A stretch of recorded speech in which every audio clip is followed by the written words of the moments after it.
দীর্ঘজীবিত ওনাদের কাছ থেকে আমরা অ্যাডভাইস পেয়ে আমাদের ভাইস চ্যান্সেলর স্যার শেষ 1 বছরে আমরা আমাদের কৃষি খামারগুলোতে আমাদের রিসার্চ পরিকল্পনার জন্য জমি বাদ দিয়ে বীজ উৎপাদনের জন্য আমরা আপনার 43 কুইন্টাল এখন অবধি আমরা পেয়েছি ব্রিডার সিড, 223 কুইন্টাল আমরা পেয়েছি আপনার ফাউন্ডেশন 565 কুইন্টাল আমরা উৎপাদন করে 14টি জেলায় আমরা এই কোয়ালিটি সিড পৌঁছে দিতে পেরেছি।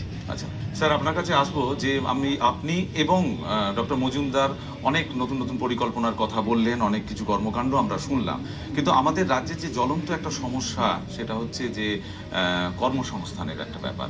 তো এখানে যখন নতুন নতুন প্রজেক্ট, নতুন নতুন কিছু পরিকল্পনা আপনারা গ্রহণ করছেন, নিশ্চয়ই অদূর ভবিষ্যতে সেখানে বিজ্ঞানী বা আরও অনেক কর্মী লাগবে, সেক্ষেত্রে আপনারা কি নতুন আশার আলো দেখাতে পাচ্ছেন? অবশ্যই। আমাদের বিশ্ববিদ্যালয়ে আমি যতদূর জানি বিগত অনেক বছরে নতুন শিক্ষক বা নতুন বিজ্ঞানী এনাদের নিয়োগ হয়নি।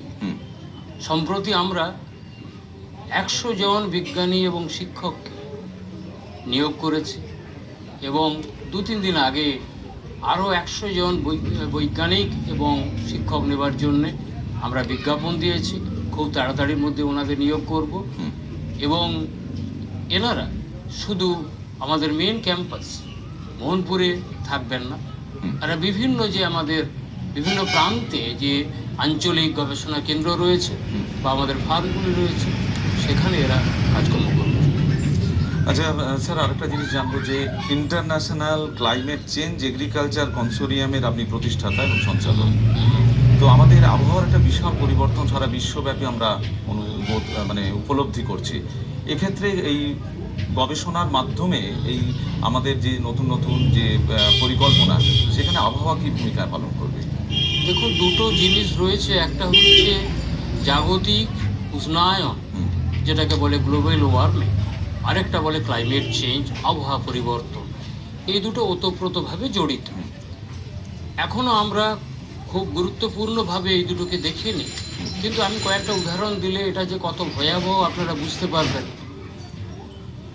এক দশকে তাপমাত্রা 0.2 থেকে 0.3 বেড়ে বেড়ে চলেছে এবং এই বেড়ে যাওয়াটা এই শতাব্দীর শেষে কত বাড়বে? 2 থেকে 3 ডিগ্রি সেন্টিগ্রেড।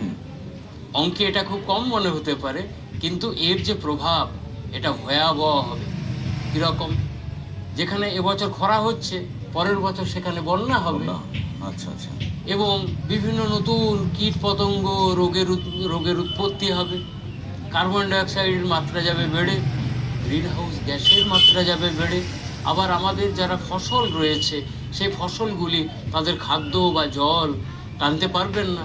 সুতরাং আমরা এমন সব জাতি তৈরি করতে চলেছি আমাদের বিশ্ববিদ্যালয়ে, যারা এই পরিবর্তিত আবহাওয়াতেও খাপ খাইয়ে নিতে পারে। ঠিক আছে স্যার, আমাদের সময় প্রায় সংক্ষেপে এসে করতে হবে এবারের আলোচনার মধ্যে।